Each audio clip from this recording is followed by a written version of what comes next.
নিজের এখন মনে হয় বাতার ব্যবসায়ী তনি, যার ধারে যাই হি একটা কসলান দেয়, মাগার কেউ দাম দেয় না। এর রমজান উপলক্ষে যাও একটু দাম বাড়ছে, হ্যাঁ শান্তি পাইলাম। এই শশার বাচ্চা শশা, এই তোর সমস্যা কি? সমস্যা মানি আমার কি সমস্যা ভাই? বোঝো না কিছু লাভ রেখাও লিসু, তোর দামটা চুকে বাড়াই লিখাই। এটা বাংলাদেশ, দাবাটা কিসের বাংলাদেশ? এটা পাকিস্তান না যে বাবা, এটা ইন্ডিয়া না। তোর ভারত পাকিস্তান বেড়া, আমি তোর দ্বারা জিজ্ঞেছি, আমি জিজ্ঞেছি তোর দামটা বাড়ছে কা? ধরো মেয়া, তুমি আমার দামটা সহে দেখলা, আর রকুলে যে বাইগুনের দাম বাজিয়ে রয়েছে হাত তোমার সহে বাজে না। আরে বাবা, এর মধ্যে আবার আমারে পেঁচাও কা? রোমবার একটা সবজি একটা পিস কেটে বেসন ভিজিয়ে খায়, হ্যাঁ আবার পোষ কি এবার? এ তোর এত দাম লাগে কি তাই? কথাবার্তা নিজের দিক চাই কইস কই দিলাম।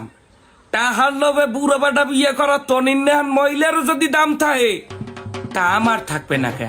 না হ্যাঁ ঠিক আছে, হাতে তোরে দাম হওয়ার কথা, লেকিন এক সেকেন্ড, তুই তনির এসে কি বেইলে? এটা বাংলাদেশ। হালার ফালার ধরে দিমু নাই কয়টা এবারে তো কইছে কি ওই বেখনটা আবার আর আসে কিছু।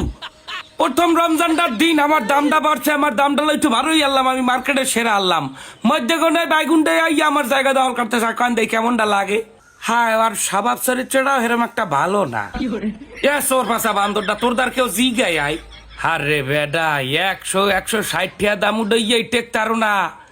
মগো আমলে যেকালে মোরা রোজা কাপাইছি, একালে কল মগো ঠেলতে ঠেলতে 2500 টাকা পর্যন্ত দাম উঠছে।